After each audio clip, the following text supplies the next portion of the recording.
कृष्णं नारायणं वन्दे कृष्णं वन्दे ब्रजप्रियं कृष्णं द्वैपायनं वन्दे कृष्णं वन्दे प्रथाश्रतम। देव ऋषि नारद की भक्ति से भेंट।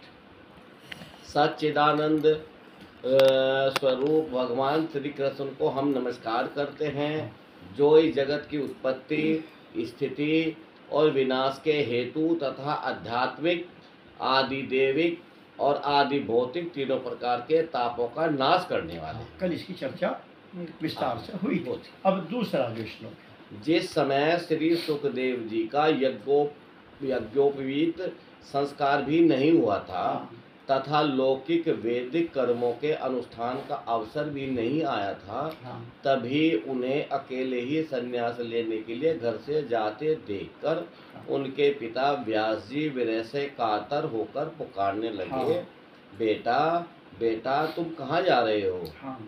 उस समय वृक्षों ने तन्मय होने के कारण श्री सुखदेव जी की ओर से उत्तर दिया, ऐसे सर्वभूत हृदय स्वरूप श्री सुखदेव मुनि को मैं नमस्कार करता हूँ। अब ये श्लोक बहुत प्रसिद्ध है और सबके जाकर याद होता है जो कथावादी। यम प्रवर्जंत मनुपेतम पेत अनु करते हमारा तो याद होना बहुत कठिन है, लेकिन ये बहुत सुंदर है। इसका भाव यह है श्लोक का, क्या हुई। अब सुखदेव जी की कथा सुनते। सुखदेव जी महाराज जो थे वो जब अपनी माँ के गर्भ में आए, मोटी बात, तो गर्भ में आए और उनको ज्ञान था पूरा कि मैं आ गया हूँ, गर्भ में मैं फंस गया हूँ। ये शंकर भगवान के भय के कारण घुस गए थे। ये अमरनाथ जी की कथा है। अमरनाथ गुफा में भगवान शंकर माँ उमा पार्वती को कथा, अमर कथा सुना रहे थे। अमर कथा भागवत भी हो सकती है, रामायण भी हो सकती है। तो अमर कथा सुना रहे थे। पार्वती को नींद आई। पार्वती ने जब हुंगारा नहीं दिया तो शंकर भगवान जी तो आंख बंद करे मुड़ रहे थे।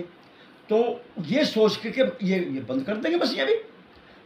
तो एक तोता बैठा सुन रहा था गुफा में चुपचाप। उनने कह दिया हूं, हाँ, जिसे कथा चले आगे।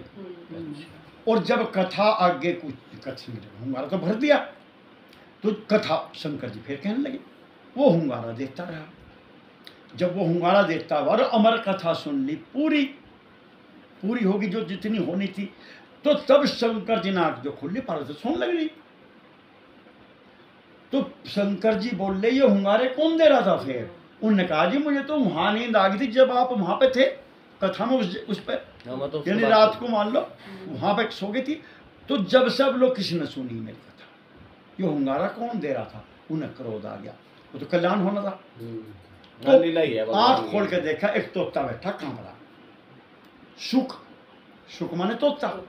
और उनने कहा ये मुझे मारेंगे, बस मेरे पे गलती हुई। वो बेचारा बैठा था पहले से गुफा में। शिव जी ने कहा अरे त्रिशूल जो उठाया वो बेचारा निकल के भागा। शंकर भगवान ने त्रिशूल छोटा भस्म करूंगा। जब ने मेरी बिना अनुमति के चोरी से अमर कथा सुनी, तो वो सारा का वो भागा चल के यो आके वेद व्यास जी की जो पत्नी थी उनके पेट में घुस गई। फिर शंकर जी को किसी ने कहा भाई सुनो, जब इसने अमर कथा सुन ली तो ये मरेगा कैसे? हाँ वही बात आ गई, ये तो अमर हो गया। कि हाँ यार ये बात भी है। कहना फिर आप क्षमा क्यों, वापस लो अपना यो त्रिशूल विरसूल। हाँ और कथाएं तो सुनी तो सुनानी तो है। अमर कथा भी कह रहे और मार भी रहे, दो अपोजिट ये तो हो जाएगा, ये तो नहीं मरने का। कि हाँ बात तो सही है। तो ये सुखदेव माने तोता, ये माँ के गर्भ में घुस गए, बच्चा बन गए। अवतार होना था सुखदेव जी का। तो जब बन गए, अब इन्हें सारा ज्ञान था, अमर कथा सुन चुके थे कि इस संसार में तो माया है, इस संसार में तो आना मूर्खता है, या तो फिर यही मोह है, ममता है, आसक्ति है, विषयों का है, ये सब इंद्रियों के हैं। ये तो फिर मुझको ऐसे मार देगी, ये माया मुझको फिर पलट देगी, अच्छे अच्छे को नहीं छोड़ती, शिवरंश को मोह ही वो है बपुरान। नारद जी का क्या हाल बना दिया था। ये सब सुन के सुखदेव जी ने निर्णय किया मैं पेट में से निकलता ही नहीं, अच्छा बस भीतर रहूंगा माँ के सुरक्षित। जब बाहर आऊंगा तभी तो माया घेरेगी। तो माँ के पेट में हूँ, जैसे भी नरक में ही हूँ, भीतर सुरक्षित तो हूँ। तो ये 12 वर्ष तक अंदर रहे, माँ के पेट में 12 वर्ष तक रहा ये बच्चा। और वेद व्यास जी रोज हाथ जोड़े थे, भाई बाहर आ जा, बाहर आ जा, बच्चा है, लड़का है, लेकिन हत्या नहीं, सब कहते हैं पुत्र है आपके, लेकिन अब मैं क्या करूँ। तो वेद व्यास जी रोज जो आवेंचर रखे हमारे, तो हमने महात्माओं से सुना ये बड़े बड़े दिग्गजों से। तो जब ये बाहर निकले 12 वर्ष के बाद, ये बाहर निकले आए, अब ये जा रहे जो, और इन्होंने उनको रोका और ये नहीं बोले, ये तो तन में थे। तो पेड़ों ने उत्तर दिया कि ये आपकी माया से बच के जा रहे हैं, ये चक्कर में आने वाले नहीं है। उत्तर सुखदेव जी ने नहीं दिया, इसमें भी लिखा कि उनकी ओर से पेड़ बोले, हाँ, कि ये नहीं बोलने का, ये तो भगवान में ही लय है, आप क्या पूछना चाह रहे, ये उल्टा आने वाला नहीं है, यहाँ तो है ये। लेकिन हमने जो कथा सुनी और कहीं किसी की होगी, वो सुना बहुत की जबकि सुखदेव जी ने कहा, हाँ पिताजी बोलो क्या चाहते हो, कि उल्टा चल घर, हम 12 साल से इंतजार कर रहे और हम ये बैठे, हमें पुत्र का सुख कौन देगा। वापस कहने लगे, अच्छा मैं वापस जाऊँ। हाँ, तो सुखदेव जी ने कहा, मेरी एक बात का उत्तर दे दो, अगर आपने फिर मुझे कहा तो मैं घर चलूँगा, कि बता क्या बात। तो उन्होंने कहा, सुखदेव जी ने कहा कि एक उल्टा स्त्री थी बदचलन, और एक बदचलन पुरुष था, उनका आपस में अवैध संबंध था। तो एक रोज वह उस उल्टा स्त्री ने उसे कहा, वो जो उसका मित्र था, कि कल को ये सुबह ही इतने बजे, और मान लो बम्बई या दिल्ली 4 दिन के लिए काम जाएंगे, कुछ बाहर जाएंगे मान लो ये, और बस फिर हम तुम 3-4 दिन यहाँ पर रहेंगे और फिर अपना गुलछर्रे उड़ावेंगे, कल से बहुत अच्छा अवसर है, ये बाहर जाने वाले 2-3 दिन के लिए। उन्होंने कहा अच्छा। तो वो सुबह बेचारा जो टाइम था, जिस ट्रेन से जैसे वो जाना था, वो उसका पति अपना नाश्ता वास्ता लेकर दे दिया और वो चला गया। अब वो जो था पुरुष जार, वो इंतजार में था, उन्हें देखा तो रिक्शा में बैठ के उसमें चले गए।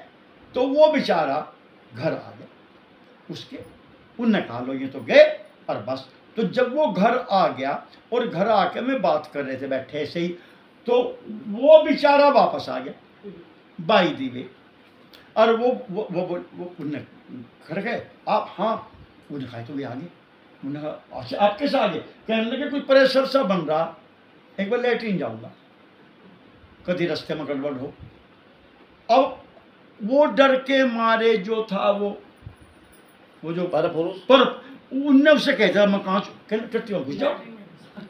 वो टट्टी पहले कैसी होती सबको पता, खुड्डी नो पत्थर रहता, वो कटा रहता, उसके नीचे वो दोपहर लोग होता, फिर वो भंगन से भर के ले जाती, वह बेचारी घड़े से धोवे थी, ऐसी टट्टी होती। वो उस टट्टी में जाके खड़ा हुआ क्वाड झुका के, जब उनने कहा मैं टट्टी जाऊंगा तो सुन ही रहा था, सुखदेव जी कह रहे, वो टट्टी जो गया, अब उनने सोचा तो भाई भीतर जाओगा, तो उनने क्या करा, उस पत्थर के नीचे बढ़ गया।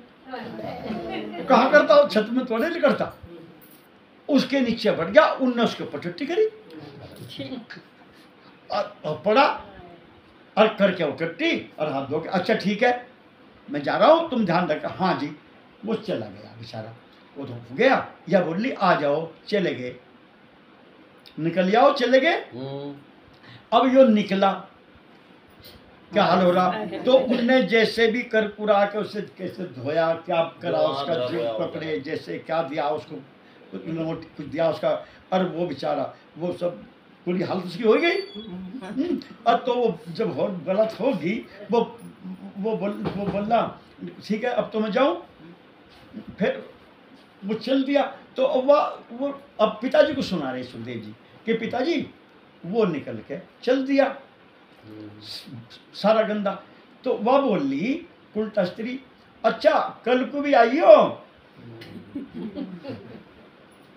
तो वेद व्यास जी बोले मतलब कि अब न बताओ, उससे अगर जरा भी अकल है उससे आना चाहिए क्या, जा इसके घर में, इससे ज्यादा क्या दुर्गति होगी इसकी जो हुई, जो कमर पे टट्टी जो या नु कह रही फिर आइयो, तो इसे आना चाहिए कि नहीं, अगर इसमें दिमाग है कल। वो बोले नहीं बेटे नहीं आना चाहिए। कह रहे तो मैं 12 साल कहाँ रहा, खुड्डी में ही तो रहा, मेरे ऊपर कुछ सारा हुआ और माया के कारण मैं निकला नहीं। आप मुझे कह रहे फिर आ जाऊं, मतलब फिर माँ के पेट में जाऊंगा मैं, फिर संसार में आऊँगा, फिर पुनर्जन्म होगा, फिर पेट में 12 महीने रहूँगा, 10 महीने, 9 महीने, अगर इंसान बना तो और पता नहीं क्या बनूंगा। तो बताओ पिताजी, सब बताओ, मुझे आना चाहिए। बोले नहीं बेटे, बस तू चले जा।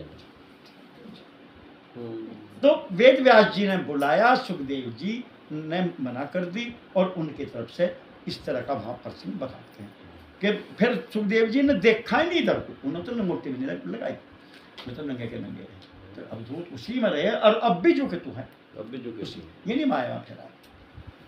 हाँ, तीसरा नंबर क्या है? तीसरा है जी, एक बार हाँ। भगवत कथा अमृत का रसादवान